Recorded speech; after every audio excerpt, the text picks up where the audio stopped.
So very big story around the OPEC Joint Monetary Task Force holding a very special meeting today in response to the coronavirus and the impact on the global oil markets. Nigeria may be asked to cut further its current quota within the OPEC Plus. That's one big story. Oil prices around $54 a barrel, just rebound to about 12 cents a few minutes ago while we started business morning. Bolanle Agbaje from Financial Derivatives Company. Good morning. Morning. This is a big story. I know the Okada story is on, everybody's on your burning economic issues, but the folks in Abuja right now will be sweating. And I'm sure Mr. President will be getting feedbacks from both the Central Bank, NNPC, and Ministry of Finance that, look, oil prices is here. Our production, what happens to this meeting today? That's the big elephant in the room as far as I'm concerned. Currently, oil prices are now below our budget benchmark, so it's a huge cause for concern, given the fact that, oil prices have traded, above this for a very long time. And now the coronavirus has gotten worse around, the global sphere, and, some of these OPEC allies are looking down. And I think what is more important, and the reason why OPEC is now sitting down to, talk about this, is because China's oil demand in 2019 was about 10 million barrels per day in 2019. And, to lose that, or to lose a certain percentage of that, so almost at about 2 million or even 1 million or below 1 million barrels per day, it's a huge impact on, the systematics of oil, of the oil market. So I think for them, they're looking for what they would do at this point before it gets worse. There's a glut. Yes. There's a glut here. There's a glut here. There's a glut here. There's a demand issue. What we're getting on international news channels is that, look, the full-blown coronavirus issue, even in China, is not yet fully out. Some regions in China are not even yet open for business after the holiday. Yeah. And China's demand is down by about 20%.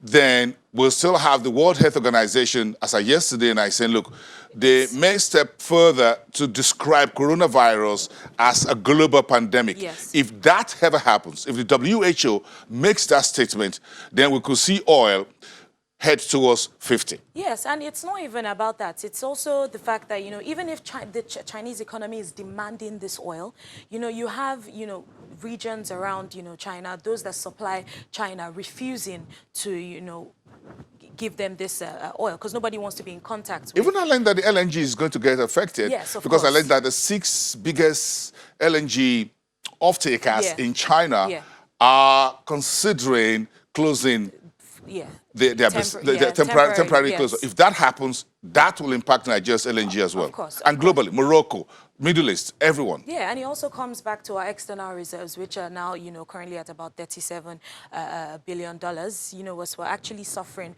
with that. So it still goes back to, the talk about diversifying the economy, because something like coronavirus is what we don't have any control over.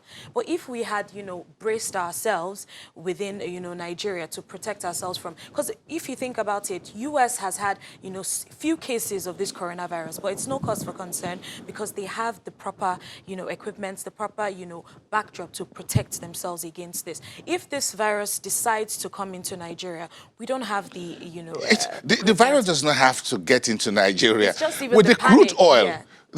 Once trade in oil is impacted, we're catching the cold here. Yeah. We don't need to have one single case of coronavirus in Nigeria. You don't really need it. Yeah.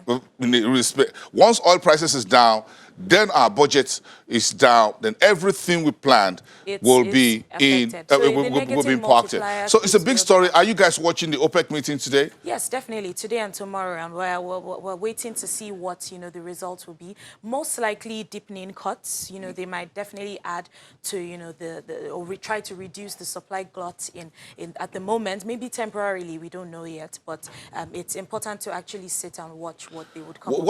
What has this agro commodity onions got to do with coronavirus? Yeah, well, in my consumer well, when you look at the bigger or the global scope of things, Yes. I don't know, I'm not too sure of how much we export when it comes to onions because of lack of, storage and distribution facilities. But China is a big producer of onions and also a big consumer, China and India. So if you have China going through this kind of epidemic, you obviously have the fact that, price of onions would also be affected. Onion prices have declined to about 12,000 naira per basket. So, and I don't think it will definitely, change the consumer basket of the typical Nigerian because, I don't know how. I don't think we actually export as much onions as we think. As far as to wrap it up around other agro commodities, what else is getting impacted? I saw wheat. Yes, so obviously the global, the same way the stock market is getting impacted, you also have the commodity market also getting impacted by this. Although oil prices are feeling it the hardest, but the likes of wheat, corn, these are, China is a major hub for the demand of these commodities. So if at this point, if you have, this case of coronavirus, I think the demand of wheat and corn are likely to decline as well. So those are some of the things. Regarding cocoa, cocoa prices are declining due to the global glut. I don't see cocoa prices affected too much by the impact in China.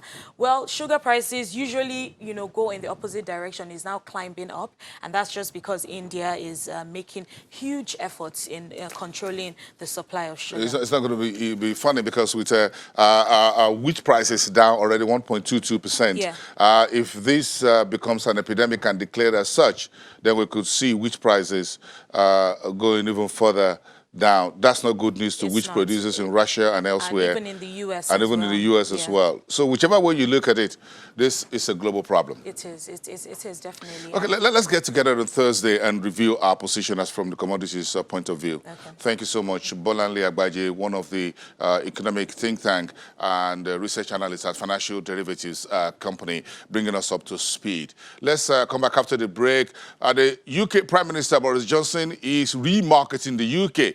So what are the unique selling points of the British economy as Brexit has happened and the deadline for December is ticking?